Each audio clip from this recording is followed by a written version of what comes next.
Assalamualaikum warahmatullahi wabarakatuh. Balik lagi ke podcast kita kali ini. Hari ini aku mau ngobrolin soal ekstradisi nih bareng sama salah satu mahasiswa hubungan internasional, Mas Anggara. Apa kabar, Mas? Baik, Mas. Alhamdulillah. Oke, Mas, langsung aja, Mas. Ekstradisi itu apa sih? Ekstradisi adalah proses di mana seorang tersangka yang ditahan negara lain yang kemudian diserahkan kepada negara asal tersangka untuk disidang sesuai perjanjian yang bersangkutan. Wah, nah sedangkan latar belakang adanya ekstradisi ini dari mana sih? Eh, Ekstradisi itu asal muasalnya dari perjanjian bilateral yang diatur dalam UNGA Model Treaty on Extradition tahun 1990.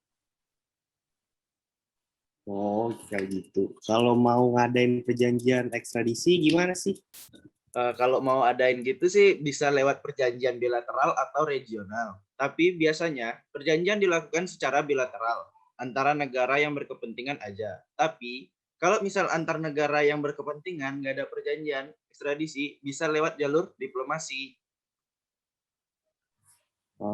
Contoh hukum internasional yang mengatur soal ekstradisi itu apa aja? Kira? Sejauh ini sih perjanjian ekstradisi yang aku tahu diantaranya seperti Montevideo Convention pada tahun 1933 untuk Amerika Latin dan untuk Uni Eropa disepakati pada tahun 1997. Itu untuk yang regional. Kalau yang bilateral kita bisa ambil contoh antara Indonesia dan Malaysia yang udah terjalin sejak 7 Januari 1974. Tujuan dari adanya perjanjian tersebut untuk memperkuat ikatan persahabatan serta kerjasama yang efektif dalam melakukan peradilan dan menjamin perlindungan atas hak-hak asasi manusia. Wah, kayak gitu ya. Kalau sedangkan ngomong-ngomong soal Indonesia, punya UU yang mengatur soal ekstradisi nggak sih? Kira? Uh, Indonesia itu sendiri mengatur aturan mengenai perjanjian ekstradisi pada dalam UU nomor 1 tahun 1979. Dalam undang-undang tersebut diatur mengenai prinsip-prinsip perjanjian ekstradisi yang diselenggarakan oleh pemerintah Indonesia. Prinsip tersebut diantaranya pertama, ekstradisi atau penyerahan atas diri seorang pelaku kejahatan. Apabila antara Indonesia dengan negara yang meminta tersebut sudah terikat dalam suatu perjanjian ekstradisi. Kedua, prinsip kejahatan rangkap atau double criminality. Prinsip ini dapat dilihat dalam pasal 4 ayat 1. Ketiga, prinsip tidak menyerahkan pelaku kejahatan politik. Yang keempat, prinsip tidak menyerahkan warga negara. Yang kelima, tempat melakukan kejahatan negara yang diminta dapat menolak permintaan ekstradisi. Yang keenam, orang yang diminta sedang diproses di Indonesia, suatu permintaan ekstradisi dapat ditolak jika pejabat yang berwenang dari negara yang bersangkutan mengenai kejahatan yang dimintakan penyerahannya. Terdapat di pasal 9. Yang ketujuh, non bis in idem. Apabila terhadap suatu kejahatan tertentu, suatu keputusan yang berwenang dari negara diminta, permintaan ekstradisi ditolak. Yang kedelapan, kadaluarsa.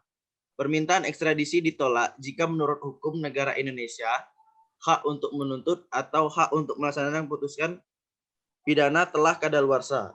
Terdapat di pasal 12. Kesembilan, penolakan ekstradisi karena ada seseorang yang diserahkan, tidak akan dituntut, dipidana atau ditahan untuk kejahatan apapun yang dilakukan sebelum yang bersangkutan diekstradisikan selain daripada untuk kejahatan. Kecuali bila negara yang diminta untuk menyerahkan orang itu menyetujuinya. Yang ke-11, orang yang diminta akan diekstradisikan kepada negara ketiga. Yang ke-12, permintaan yang ditunda pemenuhannya. Oke, itu. Oh, alah, kayak gitu ya. Nah, ekstradisi ini kan ngomongin soal pidana kan. Ya. Ada nggak sih cara selain ekstradisi buat ngelakuin kerjasama untuk mengatasi hukum pidana? Oke. Gimana tuh? Dalam bidang pidana terdapat bentuk perjanjian kerjasama selain ekstradisi, yaitu Memorandum of Understanding atau MOU, Mutual Legal Assistance atau MLA, dan Transfer of Sentence Prisoner. Dalam perkembangan ekstradisi, konvensi yang mendorong efektivitas ekstradisi yang dapat dikatakan memberikan landasan bagi pengembangan ekstradisi adalah Konvensi PBB tentang kejahatan transnasional, disingkat UNTOC, khusus pasal 16, dan Konvensi PBB tentang anti korupsi, disingkat UNCAC, khususnya pasal 44. Walah. Nah, kan banyak nih perjanjian-perjanjian yang mengatur soal ekstradisi. Nah, sejauh ini efektif nggak sih perjanjian ini? Kita ambil ya satu contoh dari Indonesia aja. Jadi, Indonesia melakukan perjanjian ekstradisi dengan Australia yang dilaksanakan di Jakarta pada tanggal 22 April 1992 dan diatur dalam UU nomor 8 tahun 1994 tentang pengesahan perjanjian ekstradisi antara Republik Indonesia dengan Australia. Perjanjian ekstradisi ini dinilai penting bagi Indonesia karena negara-negara yang belum melakukan perjanjian tindak kejahatan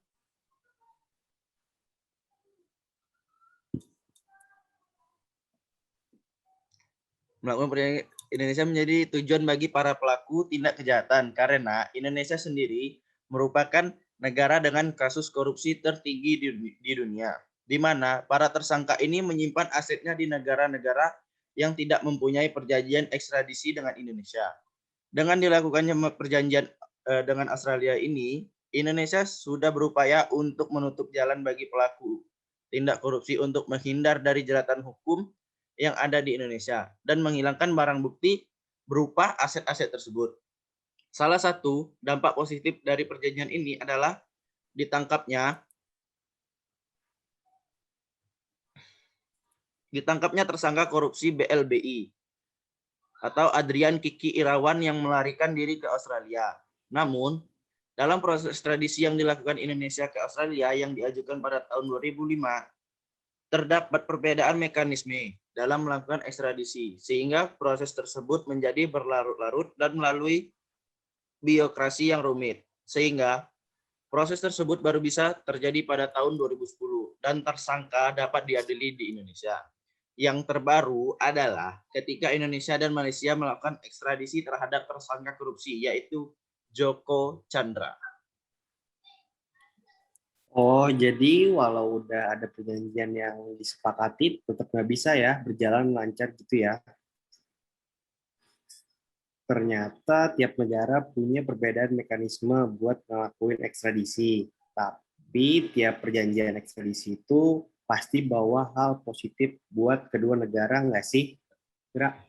Ya, benar banget. Setiap negara yang melakukan perjanjian ekstradisi dengan negara lain secara bilateral atau regional pasti untuk memenuhi kebutuhan nasionalnya. Nah, terkadang dalam memenuhi kebutuhan nasional ini terkesan menimbulkan kerugian. Namun, kita mengetahui tujuan seperti apa ingin dicapai negara untuk memenuhi kebutuhan nasionalnya sehingga menyetujui perjanjian yang terkesan merugikan. Kita bisa ambil contoh dari perjanjian ekstradisi antara Indonesia dan Singapura, di mana dalam perjanjian tersebut terdapat kerugian bagi Indonesia, di antaranya rumitnya cara pidana di Singapura, perbedaan definisi mengenai kejahatan ekonomi yang menyangkut hukum pidana yang berlaku di Singapura dan Indonesia. Perjanjian yang dalam bentuk paket dianggap akan merugikan Indonesia karena dikhawatirkan perjanjian lain yang di luar masalah ekstradisi tidak akan memberikan manfaat bagi Indonesia. Oke, kita udah ngomong banyak soal ekstradisi. Jadi intinya ekstradisi adalah proses di mana seorang tersangka yang ditahan negara lain yang kemudian diserahkan kepada negara asal tersangka untuk disidang sesuai perjanjian yang bersangkutan. Nah, dalam melakukan ekstradisi tidak dapat dilakukan dengan mudah. Perbedaan kepentingan kedua negara mengakibatkan proses ekstradisi menjadi lama. Seperti pada salah satu contoh kasus di atas, di mana pemerintah Indonesia mengajukan permohonan ekstradisi pada tahun 2005, namun baru dikabulkan pada tahun 2010. Perbedaan mekanisme ekstradisi juga menjadi salah satu faktor lamanya proses ekstradisi di antara negara-negara yang terlibat, namun jalur ekstradisi terbukti mampu mampu menghambat orang-orang yang terlibat kejahatan untuk kabur ke luar negeri untuk menyelamatkan diri dari jeratan hukum di negara asal. Dalam perjanjian ekstradisi, terdapat untung dan rugi yang didapatkan suatu negara, namun pada dasarnya jika satu negara melakukan perjanjian ekstradisi dengan negara lain, maka kepentingan negara tersebut sudah terpenuhi terlepas dari untung atau ruginya perjanjian tersebut. Sekian podcast kita hari ini bareng Mas Anggara. Oke. Buat Mas Anggara, terima kasih sudah meluangkan waktunya. Semoga sehat selalu. Assalamualaikum warahmatullahi wabarakatuh. Waalaikumsalam warahmatullahi wabarakatuh. Sama-sama, Mas.